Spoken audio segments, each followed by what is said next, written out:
திரைக்குறள் நேயர்களுக்கு அன்பு வணக்கம். நம்முடைய சூப்பர் ஸ்டார் அவர்கள் நடித்து வெளிவர போகக்கூடிய கூலி திரைப்படத்தினுடைய அப்டேட் ஒவ்வொரு நாளும் வந்துட்டே இருக்கு. ரசிகர்கள் மிகுந்த எதிர்பார்ப்போட இருந்துட்டு இருக்காங்க.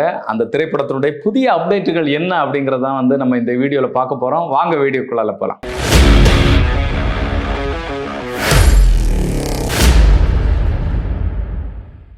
ஆகஸ்ட் 14ஆம் தேதி கூலி திரைப்படம் வெளியாக போகுது. அதனுடைய கவுண்ட் ஸ்டார்ட் ஆயிருச்சு. ஒவ்வொரு நாளும் அதை பற்றிய புதிய புதிய விஷயங்கள் வெளியாயிட்டே இருக்கு. அந்த வகையில் பார்த்தீங்கன்னு சொன்னால் கூலி திரைப்படத்தினுடைய 3வது பாடல் வரக்கூடிய 22ஆம் தேதி காலையில் 9:30 மணிக்கு வெளியிட போகிறாங்க அப்படிங்கிறத திரைப்பட குழு சொல்லியிருக்கு. ஏற்கனவே சிக்கிட்டு பாடல், அது மாதிரி மோனிகா, இதெல்லாமே மிகப்பெரிய ஒரு வைரல் ஆச்சு. அதுவும் மோனிகா பாடல் சொல்லவே வேண்டாம். சௌபின் சாகிரோடைய நடனமும் சரி, பூஜா ஹெக்டேனுடைய டான்ஸும் சரி, ஒரு அசத்தலான டான்ஸாக இருந்தது. அந்த பாடலுமே ஒரு வைபான பாடலாக இருந்தது. இந்த வகையில தான் அடுத்த பாடல் எந்த மாதிரி இருக்கும் அப்படிங்கிற மாதிரியான ஒரு எதிர்பார்ப்பு ரசிகர்கள் மத்தியில உருவாயிருக்கு. உண்மையிலே இந்த திரைப்படத்துக்கு லோகேஷ் கனகராஜ் தன்னுடைய உழைப்பை அபரிமிதமாக வழங்கியிருக்காங்க. அவர் சொன்னது பார்த்தீங்கன்னு சொன்னா, இந்த 2 வருடமாகவே நான் இந்த திரைப்படத்துக்காக குடும்பத்தை விட்டுட்டு சமூக வலைதளங்கள்ல எல்லாம் எதுவுமே பார்க்காம இந்த உழைப்புன்னே இருந்து உருவாக்கி இருக்கேன். அதுக்கான பலன் கிடைச்சிருக்கு அப்படின்னு சொல்லி சொன்னாரு. அது மட்டும் இல்ல, இந்த படத்தினுடைய எடிட்டிங் ஒர்க் எல்லாம் முடிஞ்சு அந்த ராக்கெட் இருக்குல்ல, அதை சூப்பர் ஸ்டார் பார்த்துருக்காரு. பார்த்து அவர் புகழ்ந்து தள்ளி இருக்கிறார். ரொம்ப பரவசப்பட்டு ரொம்ப வாழ்த்தி இருக்காரு லோகேஷ் கனகராஜ். அதுவுமே பெரிய வைரல் ஆச்சு. அது மட்டுமல்ல, சூப்பர் ஸ்டார் அவர்களே இந்த திரைப்படம் ஆரம்பிக்கும் போது இந்த லோகேஷ் கனகராஜ் வழக்கமாகவே அவருடைய திரைப்படத்தில் லோகேஷ் கனகராஜ் யூனிவர்சிட்டி அப்படிங்கிற ரீதியில் பல திரைப்படங்களில் உள்ள விஷயங்களையும் இதில் கனெக்ட் பண்ணுவார். அந்த வகையில் இந்த திரைப்படத்தில் ஏதாவது பண்ணிட போகிறாரோ அப்படிங்கிற ரீதியில் சூப்பர் ஸ்டார் அவர்களே இந்த திரைப்படத்தில் வேற உங்களுடைய வழக்கமான திரைப்படம் மாதிரி வேற லிங்குகள் எதுவுமே இதில் இருக்கக்கூடாது. ஒருவேளை விஜய் அவர்கள் பேசுறது, இல்லைன்னா விக்ரம் திரைப்படத்திலேருந்து கமலஹாசன் அவர்கள் பேசுறது, இந்த மாதிரியான எந்த விஷயமும் இதில் இருக்கக்கூடாது அப்படின்னு சொன்னதாக சமூக வலைதளங்களில் தான் செய்திகள் பரவிட்டு இருக்கு. அது எந்த அளவுக்கு உண்மை அப்படிங்கிறது தெரியல. அந்த அளவுக்கு அவர் நினைப்பாரா அப்படிங்கிறது நமக்கு தெரியல. ஏன்னா நிச்சயமாக ஒரு நடிகர் ஒரு திரைப்படத்தில் நடிக்கிறாருன்னா, அதுவும் சூப்பர் ஸ்டார் நடிக்கிறாருன்னா, தனக்கு ஒரு முக்கியத்துவம் வேணும் அப்படின்னு எதிர்பார்க்கறதுல தவறில்லை. ஆனால் இப்படி அவர் சொல்லுவாரா அப்படிங்கிறது நமக்கு தெரியல. அது மட்டும் இல்லை, இதை உணர்ந்து கொள்ளக்கூடிய அளவில் உள்ள நபர் தான் லோகேஷ் கனகராஜ் அவர்கள். சூப்பர் ஸ்டாருக்கு என்ன பண்ணணுமோ அதை நிச்சயமாக இந்த படத்தில் லோகேஷ் பண்ணியிருப்பார் அப்படிங்கிறது தான் நம்முடைய எதிர்பார்ப்பு. அவர் சொல்லி தான், சூப்பர் ஸ்டார் அவர்கள் சொல்லி தான் இதெல்லாம் லோகேஷுக்கு தெரியணும் அப்படிங்கிறது இல்லை. அந்த வகையில் இந்த படம் லோகேஷ் கனகராஜனுடைய திரைப்படங்களிலே ஒரு தனித்துவமான திரைப்படமாக இருக்கிறதுக்கான எல்லா வாய்ப்புகளும் இதில் இருக்குது. அந்த அளவுக்கான உழைப்பை லோகேஷ் கனகராஜ் நிச்சயமாக இதில் கொடுத்துருக்கிறாரு அப்படிங்கிறது தான் நம்ம சொல்ல வேண்டிய விஷயமாக இருக்குது. ஏன்னா இன்னைக்கு நிறைய திரைப்படங்கள் தமிழ் திரைப்பட உலகத்தில் வந்துட்டு இருந்தாலும் சூப்பர் ஸ்டாருடைய திரைப்படம்னா அதுக்கு தனி ஒரு மவுசு எப்பவுமே உண்டு. சூப்பர் ஸ்டார் என்ன விஷயங்கள் பண்ணியிருப்பாரு, அதுவும் லோகேஷ் கனகராஜ் கூட சேர்ந்து என்ன பண்ணியிருப்பாரு அப்படிங்கிற மாதிரியான ஒரு விஷயங்கள் இந்த படத்தை சுற்றி உருவாயிட்டே இருந்தது. அது மாதிரி இந்த படத்தை பற்றிய நிறைய கதைகள் சமூக வலைதளங்களில் பரவிட்டே இருக்கு. இந்த படத்தினுடைய கதை என்ன, இப்படி இருக்குமா, அப்படி இருக்குமா அப்படிங்கிற மாதிரி நிறைய பேசுவார். ஒரு கதை பார்த்தீங்கன்னு சொன்னால், தளபதி சினிமாவில் இருக்கக்கூடிய சூர்யா சூப்பர் ஸ்டார் அவர்களுடைய அந்த கேரக்டரை அப்படியே எடுத்து அதுக்கு பின்னால் நிறைய விஷயங்களை பொருத்தி இந்த திரைப்படத்தை எடுத்திருக்காங்க. ஸ்ருதிஹாசன் தான் ரஜினிகாந்த் அவர்களுடைய வில்லி அப்படின்னு எல்லாம் பேசிட்டு இருந்தாங்க. இன்னொரு இது என்னன்னா, ஒரு கேங்ஸ்டர் சூப்பர் ஸ்டார் ஒரு பழைய கேங்ஸ்டர், அவருடைய அந்த பார்ட்னர்கள் நண்பர்களை எல்லாம் கூட்டி புதுசாக இங்கே இருக்கக்கூடிய ஒருத்தரை அழிக்க போறாரு, அதுதான் இந்த திரைப்படத்தினுடைய கதை அப்படின்னு சொல்லி சொன்னாங்க. என்னவோ தெரியல, இந்த திரைப்படத்தை பற்றிய அந்த எதிர்பார்ப்பு அதிகரிக்க ஒவ்வொரு கதையாக வந்துட்டே இருக்கு. இந்த திரைப்படத்தினுடைய வியாபாரம் பார்த்தீங்கன்னு சொன்னால் இன்னைக்கு வரைக்கும் தமிழ் திரைப்பட உலகத்தில் வந்து இப்படிப்பட்ட ஒரு வியாபாரம் நடக்கல. அந்த அளவுக்கு மிகப்பெரிய ஒரு வியாபாரமாக வந்து இந்த திரைப்படத்தினுடைய வியாபாரம் ஆயிருக்கு. அதுக்கு முக்கிய காரணம் பார்த்தீங்கன்னு சொன்னால் சூப்பர் ஸ்டார் ரஜினிகாந்த் மட்டும் இல்லை, இதில் நடிக்கக்கூடிய நடிகர்கள் சத்யராஜ் நடிக்கிறாங்க, ஸ்ருதிஹாசன் நடிக்கிறாங்க, அது மாதிரி நாகார்ஜுனா, உபேந்திரா, அதாவது ஒவ்வொரு பகுதிக்குமான வியாபாரத்தை கனெக்ட் பண்ணி தான் இப்படி வச்சாங்களா, இல்லைன்னா இந்த திறமையான நடிகர்களை பயன்படுத்தணும்னு இப்படி வச்சாங்களா அப்படிங்கிறது தெரியல.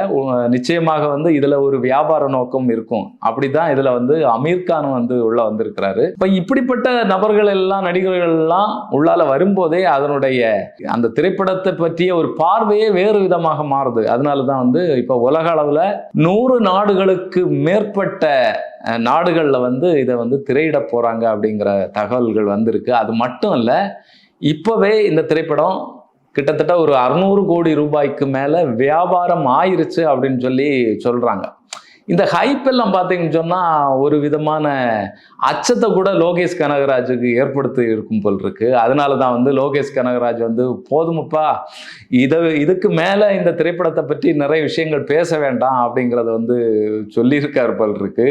அதனால வந்து இந்த திரைப்படத்துக்கு ட்ரெய்லரே வேண்டாம், அப்படியே வெளியிட்டுறலாம் அப்படின்னு சொல்லி தயாரிப்பு நிறுவனத்தில் வந்து சொல்லியிருக்கிறதாக ஒரு தகவல் வந்தது. என்னன்னா, இதுக்கு முன்னால் பார்த்தீங்கன்னு சொன்னால் இந்த திரைப்படங்களை பற்றி பெருமையா பேசி பேசி பேசி பேசியே அந்த திரைப்படத்தின் மீதான எதிர்பார்ப்பு ரொம்பவே ஏறும் ரசிகர்களுக்கு. கடைசியில பாத்தீங்கன்னா தியேட்டர்ல போய் இவ்வளோ எதிர்பார்ப்போட போகும்போது அங்க கொஞ்சம் மிஸ் ஆனா கூட அந்த திரைப்படத்தை பற்றி தூற்றுவதும், இல்லைன்னா ஒண்ணுமே இல்லை அப்படின்னு சொல்லி சொல்றதும் நம்ம பார்த்துட்டு தான் இருக்கோம். குறிப்பாக வந்து தக் லைஃபை வந்து எந்த அளவுக்கு மக்கள் வந்து பேசினாங்க அப்படிங்கிறது தெரியும். ஏன்னா அவ்வளோ பெரிய விளம்பரங்கள் அந்த திரைப்படத்துக்காக பண்ணாங்க. அது மிகப்பெரிய எதிர்பார்ப்பையும் உருவாக்குச்சு.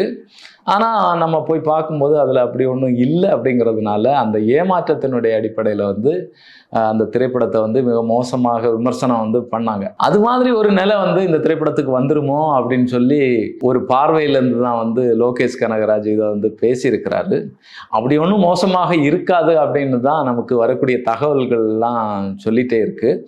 இந்த நிலையில தான் வரக்கூடிய ஆகஸ்ட் மாதத்தினுடைய முதல் வாரம் வந்து இந்த படத்தினுடைய இசை வெளியீட்டு விழா நடக்க போகிறது. இது நிச்சயமாக ஒரு பிரம்மாண்டமான விஷயமாக இருக்கும் அப்படின்னு சொல்லி தான் நம்ம எதிர்பார்க்குறோம். இதுக்கு முன்னால் பார்த்தீங்கன்னு சொன்னால் இந்த திரைப்பட கதை குறித்த சஸ்பென்ஸை வந்து நமக்கு எங்கேயுமே வெளியிடக்கூடாது அப்படிங்கிறதுல வந்து தயாரிப்பு நிறுவனம் வந்து ரொம்ப கண்ணும் கருத்துமா இருந்தாங்க.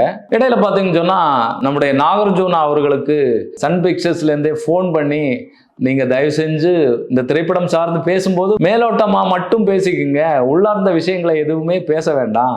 ஏற்கனவே வந்து நாங்க சூப்பர் ஸ்டாரையே நம்ம வெளியில காட்டாம தான் இருக்கோம். ஏன்னா ரெண்டாவது அந்த மோனிகா பாடல்ல கூட சூப்பர் ஸ்டாரை வந்து காட்டாம ஒரு கையில வந்து பம்பரம் சுழட்டிட்டு வரக்கூடிய ஒரு காட்சி மட்டும்தான் வந்தது. அப்போ ஒரு சஸ்பென்ஸை வந்து அவங்க வந்து பாதுகாக்கிறாங்க. இந்த கதையை பற்றி ஒரு விஷயம் வந்து வெளியே வரக்கூடாது அப்படிங்கிறதுல வந்து ரொம்ப கண்ணும் கருத்துமா இருக்கிறாங்க.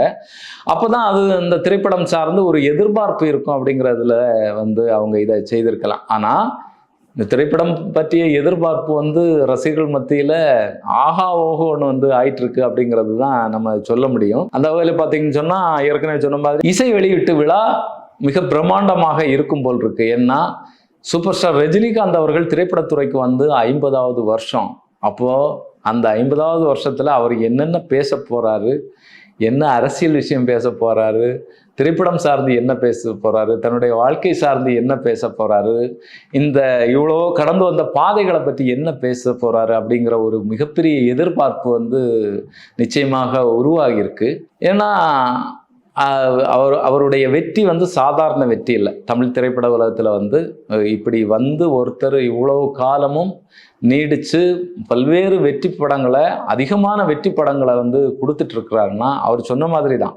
ஒரு 75 வயசுல ஒருத்தர் வந்து கண்ணாடி போட்டுட்டு ஸ்லோ மோஷன்ல நடந்து இப்படி வந்து பிரமிக்க வச்சுட்டு இருக்காருன்னா அது மிகப்பெரிய ஆச்சரியம். அப்போ அந்த ஆச்சரியத்திலேருந்து அவர் என்ன பேச போறாரு அப்படிங்கிறது வந்து மிகப்பெரிய கேள்விக்குறியாகவும் எதிர்பார்ப்பாகவும் இருக்கு. அது மட்டும் இல்ல, இந்த திரைப்படத்துக்கான அடுத்த ப்ரொமோஷனும் வந்து ரெடியா இருக்கு. ஏன்னா ஆந்திராவில் வந்து இந்த திரைப்படத்தை வந்து நம்ம நல்லபடியா ப்ரமோஷன் பண்ணணும் அப்படிங்கிறதுக்காக வந்து அனிருத்தினுடைய ஒரு இசை நிகழ்ச்சியை வந்து அங்க பண்ண போறதாக ஒரு தகவல் வந்து வெளியாயிருக்கு. ஹைதராபாத்ல தான் அந்த இசை நிகழ்ச்சியை வந்து பண்ண போறாங்க. ஏற்கனவே வந்து தமிழ்நாட்டில் அவருடைய இசை நிகழ்ச்சிக்கான டிக்கெட் விட்டதே வந்து ஒரு பெரிய சாதனையாக வந்து போச்சு. 3/4 மணி நேரத்தில் எல்லா டிக்கெட்டும் விற்று தீர்ந்துட்டதா சொன்னாங்க. ஹைதராபாத்தில் இன்னுமே அவர் வந்து இந்த மாதிரியான இசை நிகழ்ச்சிகள் நடத்தினதில்லை. அங்கே இவருக்கான எதிர்பார்ப்பு எப்படி இருக்கும் அப்படிங்கிறது தெரியல. அதுவும் கூலி திரைப்படம் வெளிவர போகக்கூடிய இந்த நேரத்தில் அனிருத்தை பற்றியும் மிகப்பெரிய ஒரு எதிர்பார்ப்பும் ஒரு ஆவலும் வந்து நிச்சயமாக ரசிகர்கள் மத்தியில் இருக்கும். அந்த வகையில் அந்த இசை நிகழ்ச்சி எப்படி இருக்க போகுது, அது வந்து எந்த அளவுக்கு கூலி திரைப்படத்துக்கு சப்போர்ட் பண்ண போகுது அப்படிங்கிறத வந்து நம்ம பொறுத்திருந்தான் பார்க்கணும். இந்த வகையில் புதுசாக விஷயங்கள் வந்து வந்துட்டுருக்கு.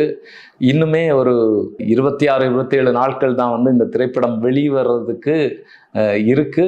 இந்த நேரத்தில் இன்னும் இதை பற்றிய புதிய விஷயங்கள் நிச்சயமாக வெளிவரும். அது மட்டும் இல்லை, வரக்கூடிய 22ஆம் தேதி வெளியிட போகக்கூடிய அந்த பாடல் எப்படி இருக்கும் அப்படிங்கிற மாதிரியான ஒரு எதிர்பார்ப்பு வந்து உருவாகிருக்கு. இந்த பாட்டிலேயாவது சூப்பர் ஸ்டாரை காட்டுவாங்களா அப்படிங்கிற ஒரு கேள்விதான் நமக்கு வந்து எழுந்திருக்கு.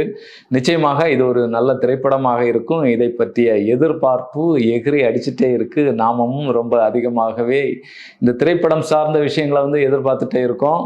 தொடர்ந்து இந்த திரைப்படம் பற்றி புதிதாக வரக்கூடிய தகவல்களை உங்களுக்கு அடிக்கடி தர நாங்க காத்திருக்கோம். தொடர்ந்து திரைக்குறள் நிகழ்ச்சிகளோடு இணைந்திருங்க, சப்ஸ்கிரைப் பண்ணுங்க, தொடர்ந்து ஆதரவு தாங்க. நன்றி, வணக்கம்.